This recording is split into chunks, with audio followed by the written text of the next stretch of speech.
Assalamualaikum warahmatullahi wabarakatuh. Waalaikumsalam warahmatullahi wabarakatuh. Nah, terima kasih Ibu karena telah meluangkan waktunya. Sebelumnya perkenalkan kami dari Poltekkes Kemenkes Bengkulu jurusan Promosi Kesehatan. Nah, di sini kami ingin melakukan wawancara untuk pengalaman Ibu melakukan konseling ke pasien di Puskesmas Telaga Dewa ini, Ibu. Sebelumnya boleh perkenalkan nama Ibu sama bagiannya bagian apa, Bu? Saya Sinti Patricia, bagiannya poli umum. Boleh langsung saja ya, Bu. Selama ini kalau di puskesmas, konseling itu biasanya kayak gimana, Bu? Emang sepenting itu ya? Kalau misalnya konseling itu kan berarti kan kita menyampaikan sesuatu kepada pasien berupa biasanya edukasi kayak gitu kan. Dan itu memang penting untuk kedepannya gitu. Nah, gimana pasiennya nanti bisa terkontrol atau tidak gitu. Berarti memang penting ya? Sangat penting. Biasanya pas konseling tujuan utamanya lebih ke apa, Bu? Lebih ke ini promosi kesehatannya. Jadi lebih ke edukasi pasiennya gimana tentang kesehatannya. Kalau lagi konseling, hal apa yang paling Ibu jaga biar pasiennya itu merasa nyaman, Bu?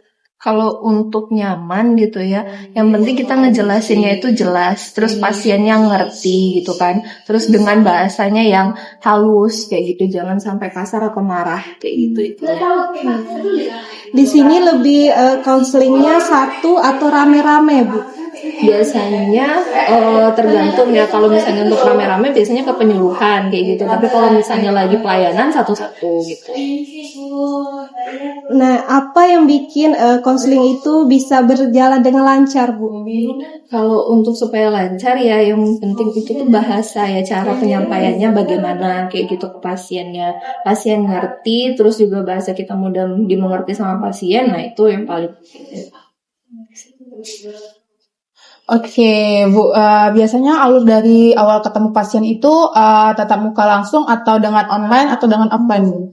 Tatap muka langsung. Oke, kalau Ibu sendiri di mana letak kesusahan dari konseling tersebut? Kalau untuk kesusahan konseling paling pasien itu mungkin lebih ke ini ya, kadang susah dibilangin kayak gitu, masih cara tradisional kayak gitu, nah yang dipakai gitu ketimbang ke cara yang lebih medis kayak gitu. Masih menganut budaya gitu. Iya, masih menganut budaya. Oke, pas konseling itu ada cara khusus nggak sih supaya konseling itu bisa dipakai sendiri oleh pasien? Kalau untuk itu mungkin caranya itu tadi ya, lebih mudah bahasanya tuh supaya lebih mudah mengerti pasien bisa nerima, pasiennya tuh bisa melaksanakannya kayak gitu. Nah, gimana? Dari Ibu sendiri ada nggak sih tips and triknya supaya pasien itu sendiri terbuka saat kita konselingin? Kalau misalnya tips and trick itu kita gali ya. Yang pertama kan kayak pasiennya mau nggak dia cerita dulu gitu kan. Kalau misalnya dia mau cerita baru kita gali lagi. Nah, sambil kita sisipkan edukasi ke pasiennya gitu. Oke, kalau ada pasien yang percaya info kesehatan yang kurang tepat itu tindakan Ibu gimana tuh, Bu? Kalau misalnya ada yang tindakan yang kurang tepat gitu kan, informasinya hoax kayak gitu, kita sampaikan faktanya gimana, di lapangannya gimana, terus juga kalau misalnya ada pengalaman pasien sebelumnya gimana, itu disampaikan. Oke. Kalau Ibu bandingkan, lebih kesusah konseling bareng-bareng atau sendiri, Bu? Sebenarnya tergantung ya, ada plus minusnya juga. Kalau misalnya konseling sendiri itu kadang pasien bingung apa yang mau ditanyakan, kadang nggak tahu gitu kan apalagi gitu kan. Jadi lebih kadang kalau misalnya bareng-bareng itu tuh kadang banyak pertanyaan-pertanyaan sehingga pasien tuh lebih mudah mengerti. Jadi kalau misalnya ditanyain dibandingkan mungkin lebih susah sendiri kayak gitu ya. Tapi kalau misalnya untuk pendalaman materinya atau lebih jelas pasien menerima itu biasanya sendiri gitu. Nah, jadi kalau pasien udah tahu apa yang mau ditanyainnya, nah itu dia lebih menerima informasinya lebih banyak dibandingkan sama-sama. Boleh cerita sedikit nggak, Bu, pengalaman Ibu selama konseling yang pasiennya agak lama kayak pasien DM?